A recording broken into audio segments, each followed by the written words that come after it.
Levi said, okay, first thing we gonna do, this is the caper. I see that the Four Tops is full of capers, so you're not gonna fool me, Fakir, Duke Fakir.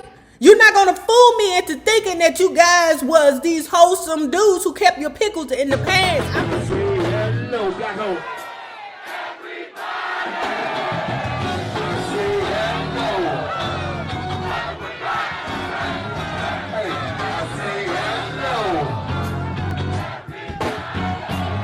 See this brother win, man. Hey, look, what is your win, babe? What is your win, babe? What is your win, babe? Count cities. What the fuck is your win? Well, hello there, love bugs. Hello there, Bellas. If you have not already done so, please remember to like, share to Facebook, subscribe, and visit uptopbeauty.com. Today's lookies would be our Miss Chi Shades.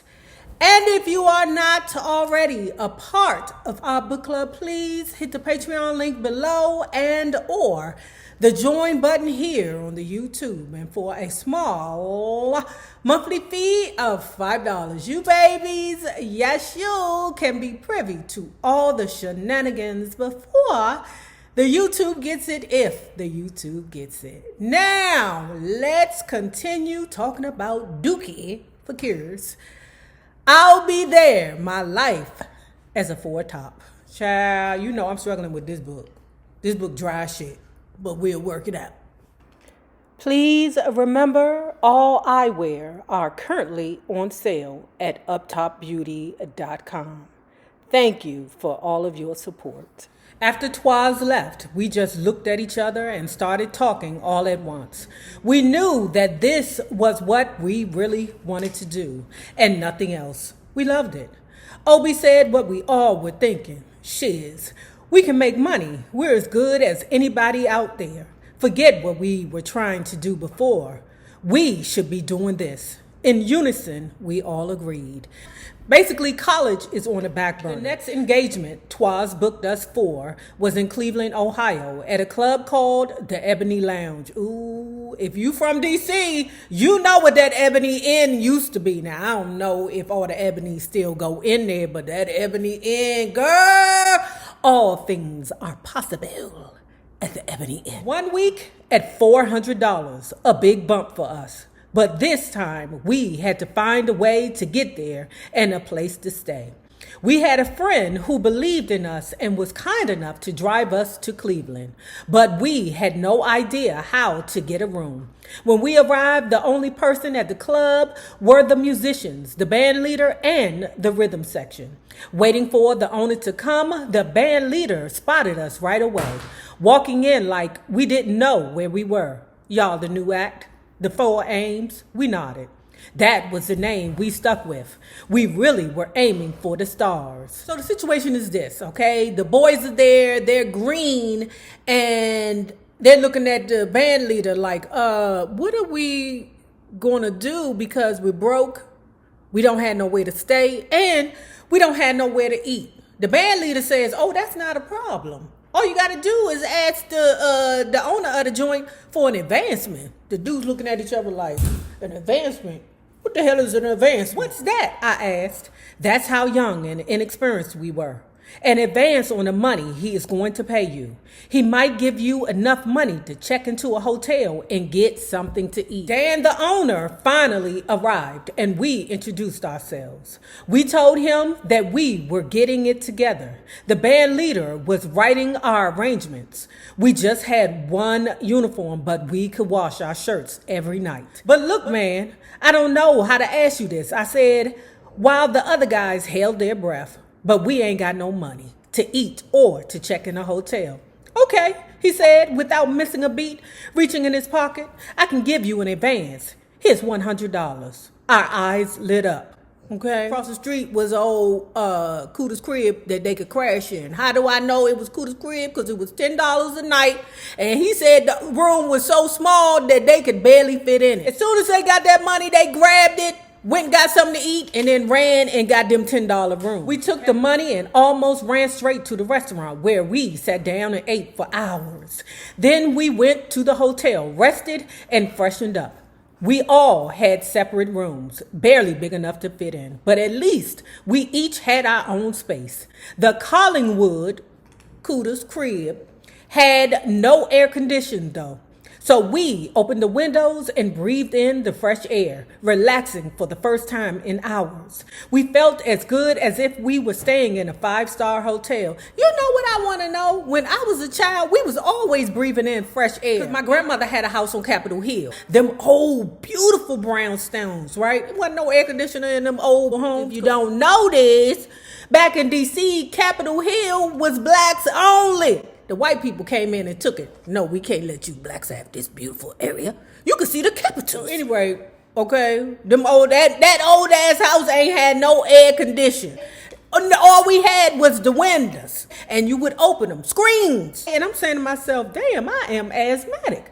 What was going on in them houses where the peoples had the windows open? I'm thinking about it, man. I didn't get AC until we moved to Maryland. Child, I'm in D.C. dying. I'm like, damn. Did they not hear me coughing and wheezing? When we arrived back at the Ebony Lounge, a shake dancer was gyrating and shimmying on the floor. She was the opening act and we were the closing.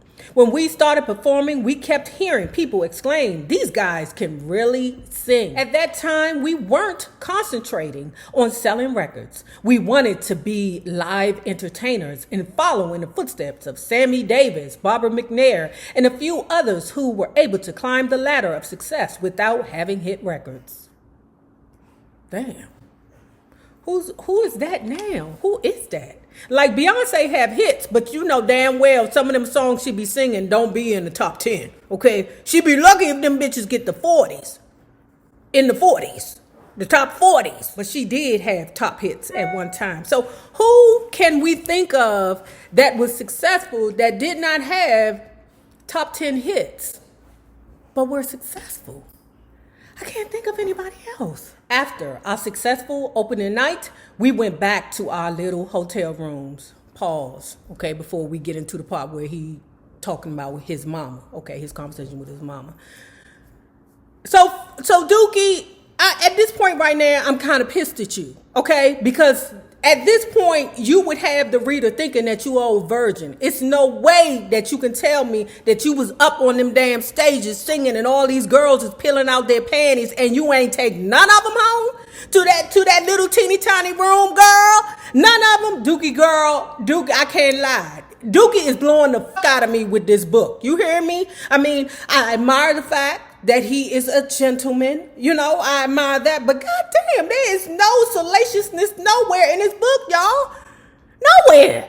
I'm blown right now, okay? But we gonna work through it. After our successful opening night, we went back to our little hotel rooms. I couldn't wait to call Mom to share the good news.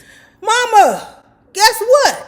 I'm a part of the 4 Aims. What the hell is the 4 Aims? What is that? Mama, it's a singing group. What about college, son?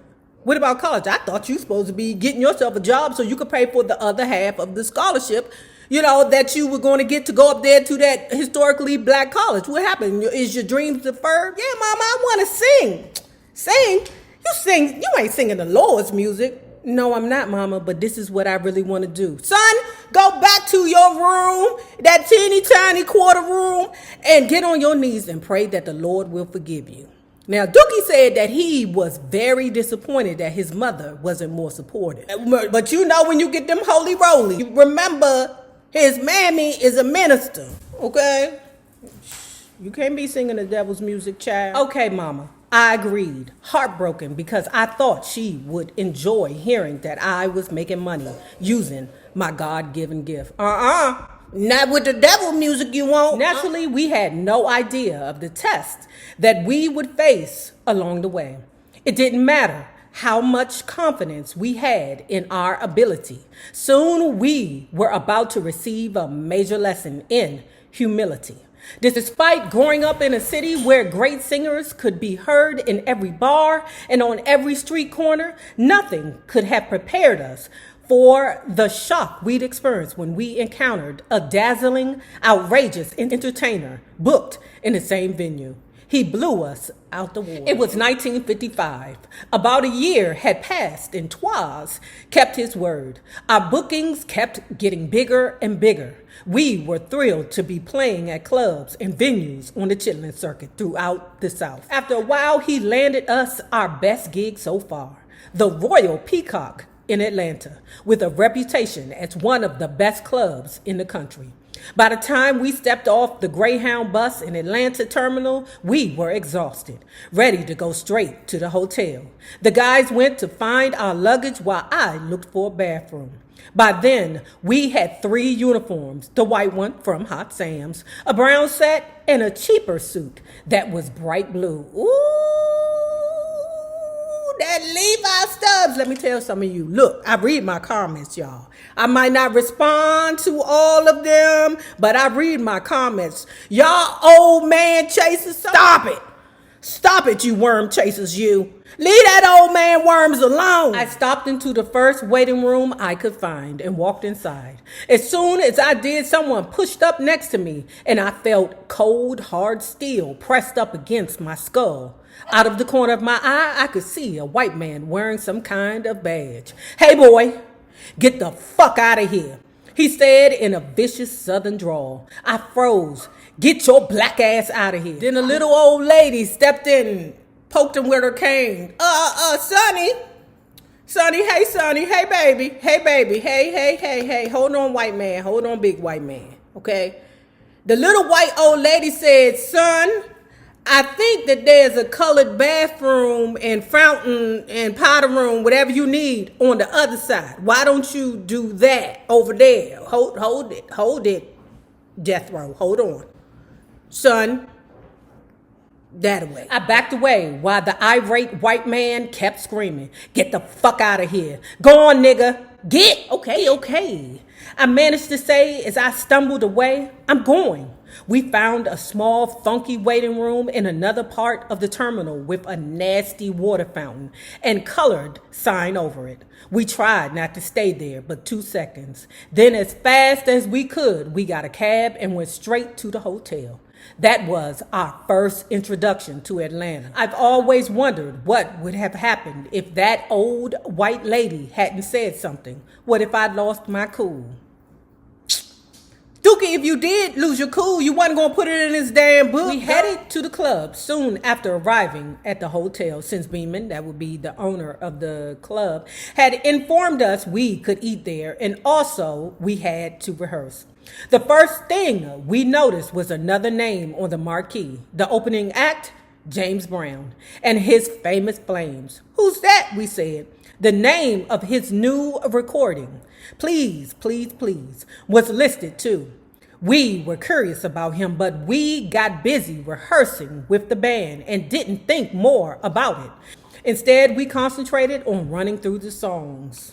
By now, we had some nice arrangements on paper, a guitar part and a piano part.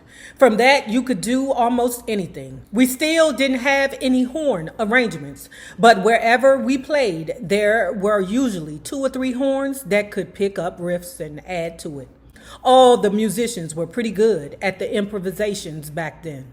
The band was elated that we were singing old standards and jazz-type songs in this Chitlin Circuit Club. We discovered that people really enjoyed good singing as long as you gave them some funk every now and then. After rehearsal, we went back to the hotel. We still hadn't heard the other act and didn't give it much thought. By the time we got back to the club, the Friday night crowd packed the house. The place was jumping. We went down to our dressing room to get ready, where we could hear the MC announcing, ladies and gentlemen, Mr. James Brown. So we kind of crept upstairs to see what this James Brown was all about. All of a sudden, his band blasted out the funky music, and he started dancing and singing a mile a minute. We were amazed. He was tearing up the house. Shiz. It was phenomenal. All of a sudden, we panicked. Wait a minute. We just kept looking at him. It was hard to tear our eyes away. Then slowly we backed down the stairs and kept listening, disbelieving that he could maintain this fever pitch for about 25 more minutes. All we could do was look at each other thinking, how in the F are we going to follow this? Yeah, how in the F is you going to follow this for, Ain't? We were getting scared. To be honest, not only was he sharp, he was moving faster than lightning. His little band was tight, moving in unison, horns blowing. It was unbelievable. Nothing like it. We sat there thinking and almost praying at the end of his act. It got quiet. We looked around speechless for a minute. Then we squeaked out, well, what are we going to do, fellas? Let me tell you what them niggas did. Levi said, okay, first thing we going to do, this is the caper, okay? I see that the Four Tops is full of capers, so you're not going to fool me, Fakir, Duke Fakir.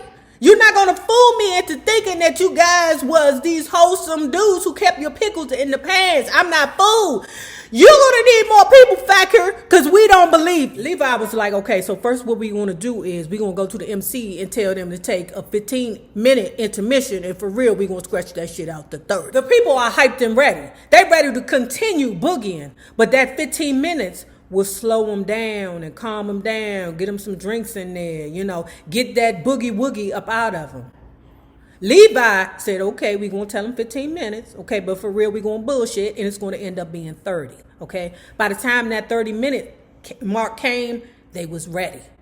The audience had calmed down. When the MC finally introduced our act, presenting the four aims, it was one of the first times I was nervous. I was shaking and shiz. We started out singing, This Can't Be Love. Obi was singing lead. Sounding like Nat King Cole, people started quieting down and listening. After that, Levi slowed it all the way down, singing How Deep Is the Ocean, a beautiful love ballad. We had them right in the palm of our hands. We then did 2 or 3 up-tempo numbers and ended with All Right, okay? You Win, which had a big shout chorus. Off we ran, leaving the stage to a standing ovation. We couldn't have been happier or more relieved when we talked about the show back at the hotel. We agreed that whenever we came up against anybody doing their thing, all we had to remember was to do our thing the best way we could. That was our conclusion. The only way you are going to win is just by being yourself. Word. That was not the last time our paths would cross with James Brown across the country. All our careers were taking off when we first met, and along the way, we trade stories and give each other advice as we climbed the ladder. Several years later, James made a point to pay us a visit later on in our careers when the Tops were appearing in a club in Cherry Hill, New Jersey. After the show, he came to the dressing room and started right in. Y'all still playing in these nightclubs, he asked. You know to stay in the game, you have to do more one-nighters, right? That's how you make real money. My reply was, nah, man. The way you stay in the business is book your engagements in nightclubs and do some one-nighters. That shit will carry you forever. So Dookie, you cuss. I see Dookie cusses, but he ain't giving no teeth. He shook his long processed, slicked back mane. Look at me, man. I'm just going to do the one-night gigs. That's it. Child, and run himself ragged. Why the hell you think them starers be so excitable about doing them gigs at Las Vegas? You get a residency there, you get a long-term gig for like maybe 2-3 months, they paying the hell out of you, and you get to stay in the hotels for free, gamble for free. Well, not for free, because we do know that some of them stars was, working there to pay off debts. But you know what I'm saying? All you got to do is go to your hotel room, wake up in the morning, drink your coffee, and then go downstairs. That's it, go downstairs. As time went by with all of our individual ups and downs, we would always check in on each other. One time after years of the Top staying on top of the game during nightclub engagements, James said, shiz, I guess what you said was all right. I replied, I guess what you said was all right too. He laughed and said, F it. Let's just keep doing our thing. Y'all good at what y'all do. He was way past us by then. James Brown was playing on every R&B radio station throughout the country. The godfather of soul.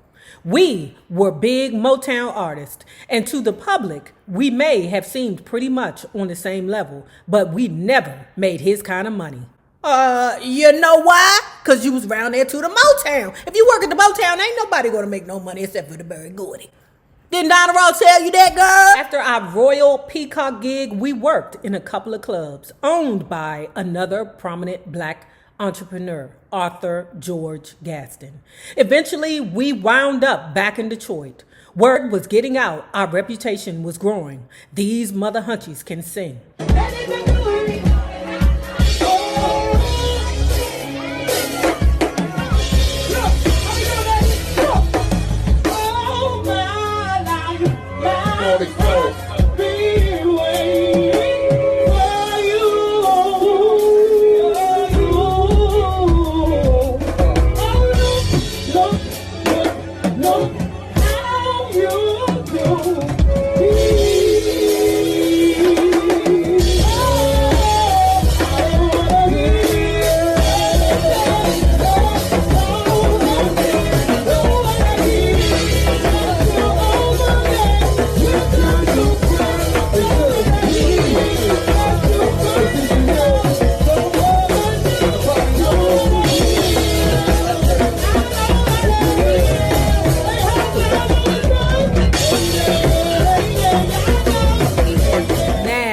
If you have not already done so, please remember to like, share to Facebook, subscribe, and visit uptopbeauty.com. Remember, all eyewear are currently on sale.